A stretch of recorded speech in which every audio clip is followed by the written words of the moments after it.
আদ্দিনের মাহফিলের ক্যামেরার ব্যাপারে আপনি কি জানেন? আলোচনা হচ্ছে।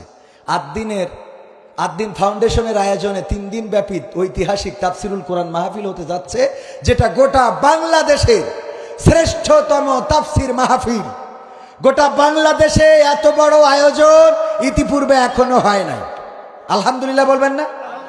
এই তাফসির মাহফিলের জন্য কোনো কালেকশন নাই, কারো কাছে কোনো টাকা চাঁদা ধরা নাই, বরং এই তাফসির মাহফিলকে কেন্দ্র করে আদ্দিন ফাউন্ডেশন যশোরের পুলের হাটে তাদের শত শত বিঘা জমি, আকিজ পরিবার সেই জমিনে ছিল গাছ, পেয়ারা গাছ, আম গাছ, কুল গাছ, বেল গাছ, তাল গাছ, ডালিম গাছ, সব উঠাই দিয়ে তরি তরকারি সব উঠাই দিয়ে মরুভূমি বানাই ফেলেছে।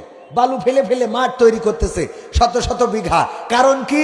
কারণ প্রথম দিনে ওয়াজ করবেন হজরত মাওলানা আল্লামা মামুনুল হক সাহেব, সাথে থাকবে আব্দুল হাই মোহাম্মদ সাইফুল্লাহ। দ্বিতীয় দিন ওয়াজ করবেন মুফতি আমির হামজা সাহেব, সাথে থাকবে রফিকুল ইসলাম মাদানী। তৃতীয় দিন ওয়াজ করবেন ডক্টর মিজানুর রহমান আজহারি সাহেব এবং সাথে থাকবে শায়েখ আহমাদুল্লাহ। সুবহানাল্লাহ বলবেন না? কত বড় আয়োজন বুঝতে পারছেন? এই আয়োজন এর সাথে আবার রয়েছে 3টা থেকে 5টা পর্যন্ত নাশিদ সন্ধ্যা।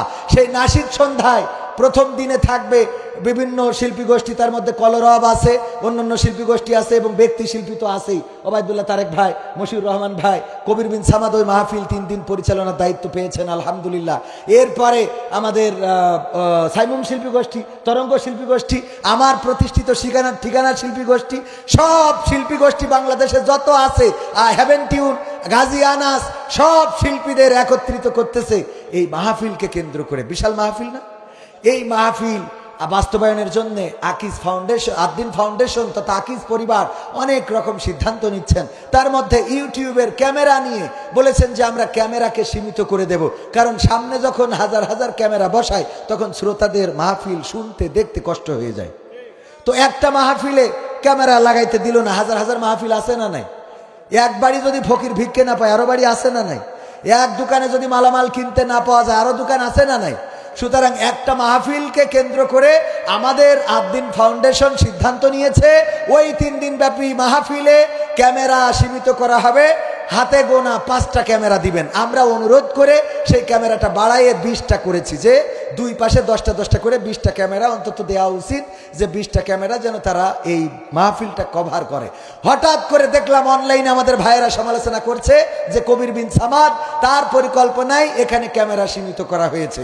আমি পরিকল্পনা আকিজ পরিবার আমার কথা শোনালো, বরং আমি তো উনাদের কথা শুনে বসে থাকি। যদি বলে বসে থাকি, যদি বলে কান ধরি।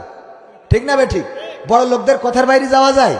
আর আমার প্রথম জীবনের গাড়িটাও দিয়েছে আকিজ পরিবার মাহফিল করার জন্য। সুতরাং সেই পরিবারের কথা শোনার দরকার আছে না নাই?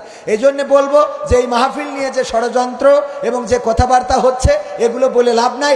আকিজ পরিবার নিজেদের পকেটের টাকা, রক্ত পানি করা টাকা, মাথার ঘাম ঝরানো টাকা, 2 কোটি টাকার বাজেট নিয়ে মাহফিলটা করছে কোরআনের খেদমতের জন্য। ক্যামেরা কম দেয়া মানে আল্লাহর জন্য, বলেন ঠিক কিনা? সুতরাং এই মাহফিলের দাওয়াতও আপনাদের দিয়ে গেলাম। আর যারা সমালোচনা করছেন আপনাদের হাতে পায়ে ধরে বলি, মিডিয়ার বিপক্ষে আমি নই, ইউটিউবের বিপক্ষে আমি নই, বরং আমার মাহফিলে যত ইউটিউবাররা আসে, অন্য মাহফিলে আমি ইউটিউবারদের চেষ্টা করি তাদেরকে খেদমত করার, তাদেরকে খাওয়ানোর, তাদের পকেট খরচ দেওয়ার, যে অন্তত এরা কষ্ট করে রাতের পর রাত দিনের পর দিন পরিশ্রম করে মাহফিল ধরে বেড়ায় দিন প্রচারের স্বার্থে। বলেন ঠিক না বেঠিক? আমার কথাগুলো শুনেছেন ইউটিউবের মাধ্যমে, ঠিক কিনা? সুতরাং ইউটিউবের সাথে, ক্যামেরাম্যানদের সাথে খারাপ আচরণ করা যাবে